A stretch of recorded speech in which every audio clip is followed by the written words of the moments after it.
जो जिनको आपने सब कुछ सर्वा समझ रखा, वही तो मुगल नहीं है।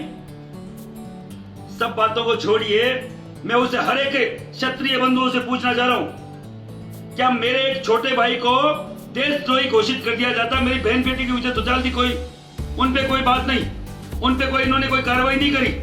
हमारी साफा उछाल दिया, टोपी उछाल दी, जो सम्मान का प्रतीक है, उस पर कोई कार्रवाई नहीं। और अब आपका एक युवा भाई जिसने राजस्थान से ताल ठोक रखी है, पूरा देश का युवा उसको समर्थन कर रहा है, 3600 कौम का आदमी उसके लिए खड़ा है, रविंद्र सिंह भाटी बाड़मेर से। उसको परसों के रोज पूरी भारतीय जनता पार्टी की आईटी सेल देशद्रोही घोषित कर देती है, क्योंकि उसके साथ एक किसी कश्मीर फ्रीडम मूवमेंट का कोई मूवमेंट चलाता है, उसका कोई कार्यकर्ता उसके साथ फोटो में आ जाता है। तो आप मुझे मानिए, आप मुझे समझाइए, क्या मोदी जी की फोटो महबूबा मुफ्ती से लेके उसे पुराने कश्मीर के आका जो है फारूक अब्दुल्ला, उसके साथ तक नहीं है? क्या हमारे यहाँ जो एक टेररिस्ट अटैक हुआ, उसमें से 2 जो आतंकी थे, कन्हैया लाल का गला काटने वाले, उन दोनों ने क्या भाजपा भारतीय जनता पार्टी की सदस्यता नहीं ले रखी थी? जब आदमी बड़ा होता है तो उसके साथ किन किन लोगों की फोटो होती है उसको खुद को नहीं मालूम होता है। पर एक दोहरी मानसिकता देखिए, पूरे बाकायदा वहां लिखा गया रविंद्र सिंह भाटी, और भाटी गद्दार होते हैं, देशद्रोही होते हैं, ये लिखा गया और हैशटैग चलाया गया। मेरा ननियाल भाटियों में है, मेरा ननियाल भाटियों में है। कोई भारतीय समुदाय को, राजपूत समुदाय को देशद्रोही बोलेगा, उसे बॉर्डर पे किसी के माई के लाल में हिम्मत नहीं जो भारतीय का सीना चीर के और पाकिस्तान से ये भारत की भूमि पे आ जाए। लाखों भारतीयों ने, लाखों राजपूतों ने वहां बलिदान दिया है इस देश की शरत के लिए। अब यही दिन देखना पड़ गया था कि ये एक सीट के लिए किस नीचता की हद तक जा सकते हैं, किस हद तक नीचता की हद तक गिर सकते हैं। मैं उस हर एक राजपूत को बोलना चाह रहा हूं, मेरे मन में भी मां भगवती की सौगंध खाता हूं आशापुरा की, आज से पहले कांग्रेस को वोट नहीं दिया, आज तक कांग्रेस को। कोई बोलना कांग्रेस के दलाल है, हमारे समाज की जो नेता भी चित्तौड़ से एक प्रेस कॉन्फ्रेंस करी और बोला गया कि ये तो कांग्रेस के दलाल है। तो मैं उन नेताओं को, जो मेरे भाई है, मैं दो फाड़ नहीं करना चाह रहा था, इसलिए कोई वक्तव्य नहीं दिया, पर मैं आपको पूछना चाह रहा हूं, आज से 4 महीने पहले उन्हीं नेताजी को इसी भारतीय जनता पार्टी ने टिकट काटी, तो स्वाभिमान के नाम पे कौन खड़ा हुआ उनके साथ? यही राजपूत समाज का युवा था, ये हम लोग थे, और बकायदा निर्दलीय जिता के लाए। मैं आपको बोलना चाह रहा हूं, पार्टी के प्रेशर में इतना मत आइए कि राजपूत समाज के खिलाफ आपको ये वक्तव्य देना पड़े। वहां के एक समाज के संगठन के व्यक्ति, मां पद्मावती चित्तौड़ से थी, उनकी लाज को रखिए, उनको, उनके दूध को मत ले जाओ, उनकी कोक को मत ले जाओ। अरे मां पद्मावती आपके लिए, आपके सम्मान के लिए, इस चित्तौड़ के मान सम्मान के लिए, इस राजपूताना के मान सम्मान के लिए, इस देश के अभिमान के लिए जोहर कर लिया था। उस चित्तौड़ की धरती का कोई सामाजिक व्यक्ति ये बोलता है कि ये बी टीम है कांग्रेस की? क्या हम तुम्हारे भाई बी टीम है कांग्रेस की? कांग्रेस के एक नेता के साथ महिपाल सिंह की फोटो दिखा देना, समाज सेवा छोड़ दूंगा, मैं कोई एमपी एमएलए की टिकट नहीं मांग रहा जो मुझे कोई फायदा हो रहा है। बीजेपी के सैकड़ों अब तक फोन आ चुके हैं नेशनल नेताओं के, कितने में सौदा करोगे?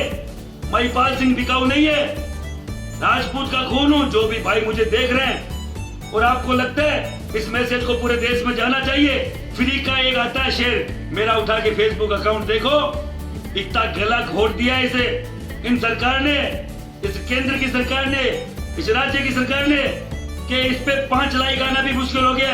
ये तो आप लोगों की ताकत है, जो आप लोग जो शेयर करते हो।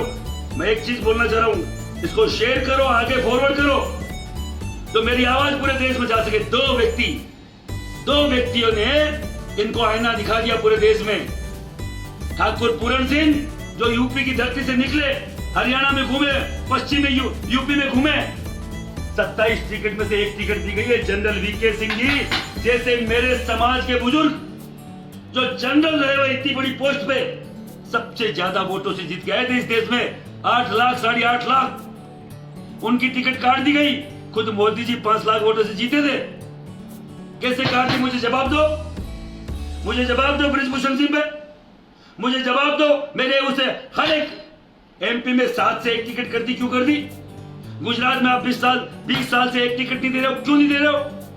मेरे महाराणा प्रताप जैसे लोगों की जातियां बदल दी गई। अरे अभी तो जागो, कब जागोगे? मेरे मन में खुद में राष्ट्रवाद है।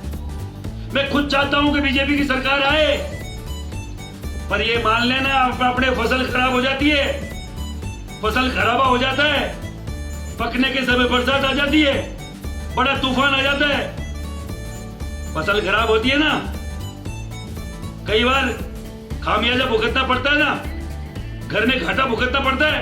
अब की बार ये देख लेना, हमारी कमल की फसल खराब हो गई थी और अब की बार हम लोग वोट की चोट देंगे और बकायदा देंगे। मेरे इतिहास में तुम लोग बात नहीं कर रहे हो। इतिहास के पन्नों को तुमने तोड़ा मरोड़ा है, खून से लिखा हुआ इतिहास है, स्याही से मिटाने का प्रयास कर रहे हैं।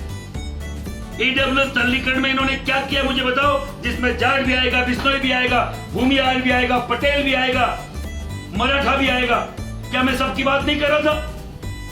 क्या गलत बात थी? क्यों नहीं आपने किया? क्यों इतिहास के ऊपर हमारे हरियाणा में कैथल में डांगे लट्ठों से मारा गया आपके राजपूत समाज के युवा को? मैं राजस्थान के राजपूत समाज के युवा से बोलना चाह रहा हूं, क्या वहां का राजपूत समाज का युवा यहाँ का नहीं है?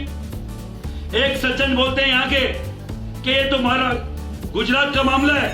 मेरे चाहे दक्षिणी भारत का राजपूत हो, चाहे वो गुजरात का राजपूत हो, चाहे अहमदाबाद का राजपूत हो, और चाहे वो कहीं का भी राजपूत हो, चाहे असम का हो, बंगाल का हो, बिहार का हो, मेरा भाई मेरी बहन बेटियों की इज्जत पूरे देश में मेरे बहन बेटियों की इज्जत है, स्वाभिमान है। केवल 2 लोग निकले युवा, इनको आईना दिखा दिया। मैं बोल रहा हूं हर एक घर से अगर महिपाल सिंह निकलेगा, ठाकुर पूरन सिंह निकलेगा, जीवन सिंह शेरपुर निकलेगा, तो क्या नजरिया, क्या नजारा होगा आप देख सकते हो। हजारों प्रलोभन है, बिकने को बिकते हैं लोग, मैं बता रहा हूं। और लोग स्टेटमेंट दे रहे हैं बीजेपी के पक्ष में, हम वो लोग उनका विरोध भी नहीं कर पा रहे। आप मेरा एक बार माँ भगवती आशापुरा, माँ जमवाई, माँ करणी, माँ नागनेचा माँ, आप लोग शपथ लेके एक बार, मैं बोल रहा हूं महिपाल सिंह, प्रथम चरण में हम लोग कमल का फूल, हमारी फूल करेंगे। हमारी 12 सीटों पे, 12 की 12 सीटों पे बीजेपी के खिलाफ वोटिंग करेंगे। कसम खाओ आप,